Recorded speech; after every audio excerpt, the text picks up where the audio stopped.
सुप्रभात विद्यार्थियों, आप सबका स्नातक तृतीय वर्ष की कक्षा में पुनः स्वागत है। हम किरातार्जुनीयम का अध्ययन कर रहे थे। आज हम 45वां श्लोक पढ़ेंगे। 45वां श्लोक इस प्रकार है। न समय परिरक्षणं क्षमं ते निकृति परेषु परेषु भूरिधाम्नः अरीषु विजयार्थिनः क्षितिक्षा विदधति सोपथि संधि दूषणानि। निकृति परेषु, पहले प्रसंग देख लीजिए। युधिष्ठिर को 13 वर्ष तक वनवास में निवास करने की दुर्योधन की शर्त को भी नहीं माननी चाहिए। इस शर्त को तोड़ने से नहीं डरना चाहिए। इस संबंध में द्रौपदी प्रस्तुत श्लोक कह रही है। नहीं समय परिरक्षणम, प्रतिज्ञा का पालन करना चाहिए। सदा कपट करने वाले शत्रुओं से समय की प्रतीक्षा करते रहना भी ठीक नहीं है, क्योंकि विनय की इच्छा रखने वाले राजा लोग छल से शत्रुओं की संधि तोड़कर सत्यानाश करते हैं। आप तो निश्चिंत है, यह ठीक नहीं। परेशु अर्थात शत्रुओं के, निकृति परेशु अपमान करने में तत्पर होने पर, भूरिधाम्नः अर्थात महापराक्रमशाली, शत्रु संहार समर्थ, ते तुम्हारा युधिष्ठिर का समय परिरक्षणम, प्रतिज्ञा अनुसार वनवास की अवधि का पालन करना, न क्षमम उचित नहीं है ही, क्योंकि विजयार्थिनः क्षितिक्षाः विद्याभिलाषी नृपति, अरीषु शत्रुओं के विषय में, संधि दूषणानि संधि आदि विषयक प्रतिज्ञा का विघटन रूप दोष, सोपधि विदधति सकपट करते हैं।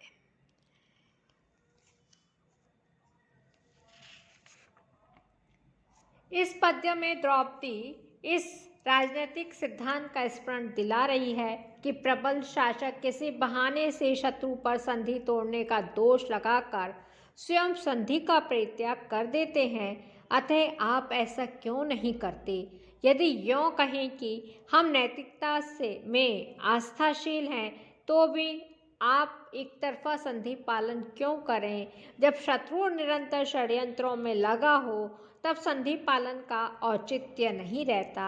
आशय यह है कि आप अज्ञातवास की अवधि पूर्ण होने से पहले ही आक्रमण कर सकते हैं। इस पद्य में अर्थांतरन्यास अलंकार है और निकृति परेषु परेषु वाक्यांश में यमक अलंकार है। महाकाव्य की परिभाषा के अनुसार सर्ग के अंत में छंद बदला जाना चाहिए। इस प्रथम सर्ग में कुल 46 श्लोक में 44 पद्य तो एक ही प्रकार के छंद अर्थात वंशस्थ में है, और इस 45वें पद्य में पुष्पिताग्र छंद है, जिसका लक्षण है आयुजी न युग रे फतो यकारो युजी च नजौ जरगाश्च पुष्पिताग्रा। इसके अनुसार इसके पहले और तीसरे चरण में ना ना र य गण अर्थात 12 अक्षर, दूसरे व चौथे चरण में न ज ज र ग अर्थात 13 अक्षर होते हैं। यह अर्धसम कहलाता है। अब 46वां श्लोक देखिए। विधि समय नियोगात दीप्ति संहार शिथिल वसुधम गाथे मग्नम आपतत्यो थौ रिपुति मेर मुदस्योदीयमानं दिनादौ दिनकृतमेव लक्ष्मीस्त्वां संभयेतु भूयः।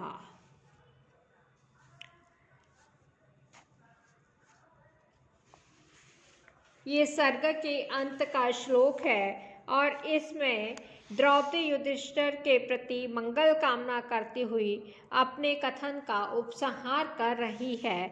वह कहती है, विधि समय नियोगात भाग्य और काल के दुरतिक्रमणीय होने के कारण अर्थात दुर्भाग्यवश और कालवश अगाधे दुस्तर गंभीर आपत्त्योद विपत्ति रूप समुद्र में अर्थात समुद्रवत अनंतर दुस्तर विपत्ति जाल में मग्नम डूबा हुआ दीप्ति संहार जी हम तेज प्रभाव कीर्ति आदि के विनाश से दुखी मन शिथिल वसोम शिथिलित धन वाले अर्थात दरिद्र रिपुति मीरम अंधकार के समान दुष्ट शत्रु समूह को उदस्य दूर करके उदयमानम उन्नत होते हुए त्वाम तुमको युधिष्ठिर को दिनादौ प्रातः काल दिनकृतम एव सूर्य के समान लक्ष्मी भूयः संभूयेत राजलक्ष्मी फिर भी प्राप्त हो।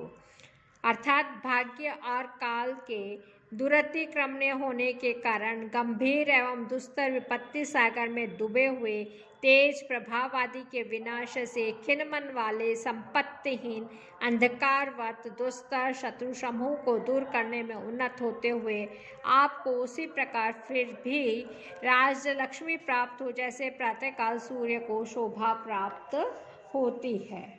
इस पद्य में द्रौपदी युधिष्ठिर की रात्रि में शोभाहीन सूर्य से तुलना कर रही है। निवासी राजहीन युधिष्ठिर विपत्तिग्रस्त है, किंतु यह मंगल कामना कर रही है कि जैसे रात्रि के बाद पुनः सूर्योदय होता है वैसे ही युधिष्ठिर का भी भाग्योदय होगा। वह भी पूर्ववत श्री संपन्न बन जाएगा। सर्ग के इस अंतिम पद्य में लक्ष्मी शब्द का प्रयोग मंगल सूचक है। इस पद्य में उपमा अलंकार है और मालिनी छंद है जिसका लक्षण है ना ना मा या युतेयम मालिनी भोगी लोकै। यहीं पर हमारा प्रथम सर्ग समाप्त होता है। सर्वे भवन्तु सुखिनः, सर्वे सन्तु निरामयाः, सर्वे भद्राणि पश्यन्तु, मा कश्चित् दुःखभाग् भवेत्। ओम शांति शांति शांति। धन्यवाद।